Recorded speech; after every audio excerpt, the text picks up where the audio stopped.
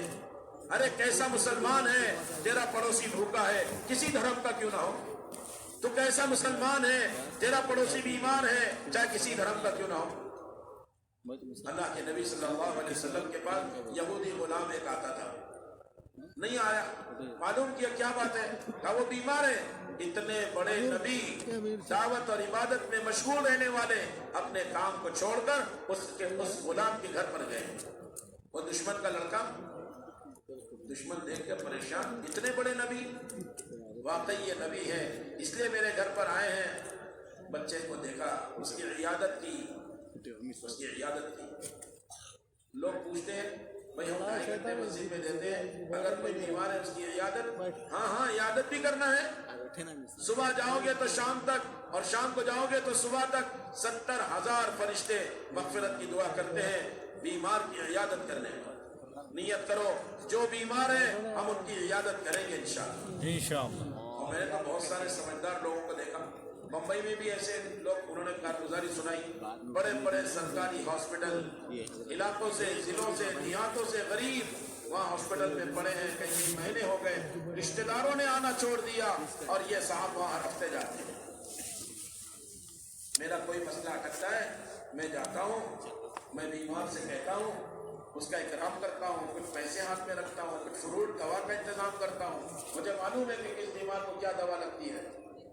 جب وہ مجھے دیکھتا ہے اس کی آنکھوں میں آنسو آتے ہیں, میں اس سے جلدی سے کہتا ہوں میرے لیے دعا کر دینا, میرا فلاں مسئلہ اٹک رہا ہے. وہ بیمار تڑپ کے دعا کرتا ہے, اللہ اسی ہفتے میں میرا مسئلہ حل کر دیتا. مسلمان ایسا ہوتا ہے, عیادت کرنے والا. حدیث پاک میں لکھا ہے اگر کسی مسلمان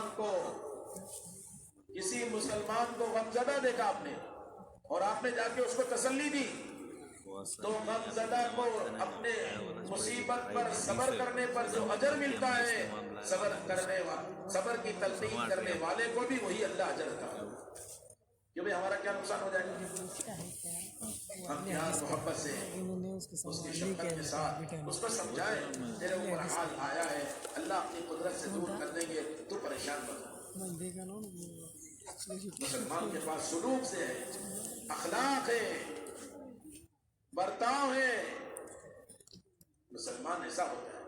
مقروض ہے کوئی آدمی, اس نے چپکے سے اس کا تعاون کر دیا, بیمار ہے چپکے سے اس کا تعاون کر دیا. اس کو لالچی بھی نہیں بنانا اور اس کا تعاون بھی کرنا, دونوں ذمہ داری ہے. مسلمان ایسی حکمت اور نرمی سے کام کریں. ہمارے محلے میں ہم اللہ کے راستے میں گئے ہیں, ایک ایک گھر اور ایک ایک مسلمان کی خوشامد کریں گے اور اس کو مسجد کے ماحول میں لائیں گے.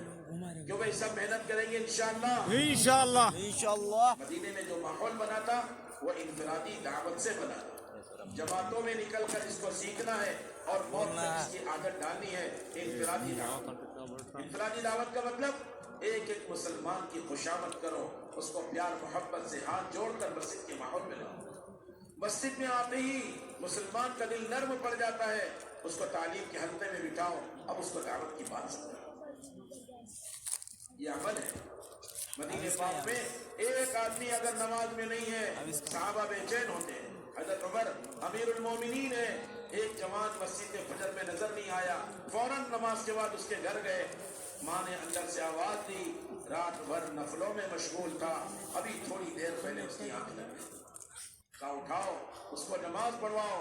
فجر کی نماز اگر وہ مسجد میں آ کر پڑھے، چاہے رات بھر سوتا رہے، تو فجر کی نماز پڑھنا اس کے لیے ضروری ہے. حدیث پاک میں لکھا ہے جو عشاء کی نماز باجماعت اور فجر کی نماز باجماعت پڑھتا ہے آدھی آدھی رات کا ثواب ملتا ہے. یہ دونوں نمازوں کی وجہ سے پوری رات کی عبادت کا ثواب. سارے بھائیوں سے گزارش ہے، طے کریں انشاءاللہ ہم اپنی نماز کبھی نہیں چھوڑیں گے. انشاءاللہ باجماعت نماز پڑھنا ہے اور مسجدوں میں آ کر پڑھنا ہے. کون کون پڑھے گا بولو؟ پڑھیں گے. مسجدوں میں نماز باجماعت. ایک صاحب ملے، کہنے لگے چلنے میں گیا تھا، تکبیر اولیٰ نہیں ہوئی. جو 40 دن تکبیر اولیٰ کے ساتھ نماز پڑھتا ہے اللہ تعالیٰ اس کو 2 سرٹیفکیٹ دیتے ہیں، 2 انعام لکھ کر دیتے ہیں. ایک تو یہ کہ یہ جہنمی نہیں، اور ایک یہ کہ منافق بھی نہیں. نماز. پھر وہ صاحب مجھے 1 سال بعد ملے. میں نے پوچھا کیا حال ہے؟ کہہ رہے اللہ کا فضل ہے، 40 دن کی برکت سے اب میری نماز کی پابندی ہو گئی، 1 سال ہو گئے تکبیر اولیٰ نہیں چھوڑی. پھر 3 سال کے بعد ملے، پوچھا میں نے کیا حال ہے؟ کہہ رہے اللہ کا فضل ہے، 3 سال ہو گئے تکبیر اولیٰ سے نماز نہیں چھوڑی. سارا مجمع نیت کرے ہم انشاءاللہ تکبیر اولیٰ کے ساتھ نماز پڑھیں گے انشاءاللہ. پہلے وضو کرو. لوگ پوچھے جماعت کا وقت کب ہے؟ آپ پوچھو اذان کا وقت کب ہے؟ اذان سے پہلے وضو کرنا چاہیے. اذان اقامت کے درمیان آدمی کی دعا قبول ہوتی ہے. جتنی دیر نماز کے انتظار میں رہتا ہے اللہ تعالیٰ نماز کا ثواب دیتے ہیں. جتنی دیر نماز کے بعد بیٹھتا ہے اللہ تعالیٰ فرشتے مقرر کرتے ہیں، وہ دعائیں کرتے ہیں اللہم اغفر لہم وارحمہم. اے اللہ نماز کے بعد نمازی جو بیٹھا ہوا ہے اس کی مغفرت بھی فرما، اس پر اپنی خاص رحمت بھی نازل فرما. جماعتوں میں اسی کی تو مشق ہے. 4 مہینے تک لگاتار بیرون جاتے ہیں، 5 مہینے تک لگاتار. بمبئی کی ایک جماعت 5 مہینے کے لیے یوگانڈا گئی، افریقہ کا ایک ملک ہے. جماعت کے امیر صاحب سے کارگزاری کی، کہنے لگے اللہ کا شکر ہے ہماری جماعت نے اہتمام سے 5 مہینہ صلاۃ التسبیح پڑھی ہے. کون سی نماز؟ آج بہت سارے جماعت کی نماز میں صلاۃ التسبیح پڑھ رہے ہیں. کون کون پڑھا ذرا ہاتھ اٹھانا. ارے کتنے لوگوں نے پڑھی؟ ذرا چھپا رہے ہو کے لوگ تاکہ کسی کو پتہ نہ چلے. اللہ کا شکر ہے بہت بڑے مجمع نے صلاۃ التسبیح پڑھی. اللہ تعالیٰ سب کی نماز کو قبول فرمائے. اس طرح نفلوں کا اہتمام، تہجد، اشراق، چاشت، اوابین جو بھائی سب کریں گے. تہجد کے 3 فائدے: نفس کو کچلنے والا، دعوت کو واضح کرنے والا اور دن بھر کی محنت میں تعاون کرنے والا عمل تہجد کا عمل ہے. صبح صادق سے پہلے قرآن دیکھ کر پڑھنا اللہ کے قرب کا تیزی سے سبب ہے. کون کون پڑھے گا بولو؟ کوشش کرو گے انشاءاللہ کہ سونا کہ تہجد پڑھوں گا. اگر نیند لگ گئی، اجتماع میں تھک کر آئے تھے اور فجر کی اذان پر اٹھے، فرشتہ آ کر 2 خوشخبری سنائے گا. کتنی سنائے گا؟ 1 خوشخبری سنائے گا. تیری نیت پر اللہ نے تہجد کا ثواب دے دیا. ارے مومن تو سچی نیت کر، کتنا بڑا انعام ملے گا. سب نیت کرو اس سال حج کریں گے انشاءاللہ. کتنا شوق ہے تمہیں. فرشتے نے حج کی نیت پر حج کا ثواب لکھ دیا. لکھے گا نہیں، لکھ چکا. کیسے یقین تھا صحابہ، نیتیں کرتے تھے. آج مسلمان نیت بھی نہیں کرتا. تو نیت کرو انشاءاللہ تہجد کا اہتمام کریں گے. روزانہ تہجد کی نیت کرو. ایک دعا لکھی ہے حدیث پاک میں، الگ الگ بولے گا. اگر آدمی اس کو جذبہ آتا سب. یہ کس کا موبائل ہے؟ میرے اوپر رکھا ہے. فلاں بجے بول جاؤ تو اللہ اس کو اٹھا دیتے ہیں. اللہم لا تحملنا مکرک ولا تنسنا ذکرک ولا تعطیک عنا سترک ولا تجعلنا من الغافلین. یہ دعا پڑھتا ہے تو اللہ اس کو اس وقت اٹھائیں گے جس وقت کی نیت ہے. تہجد کا اہتمام. اشراق پڑھتے ہیں 2 رکعت. دن بھر پر کاموں کے ذمہ دار اللہ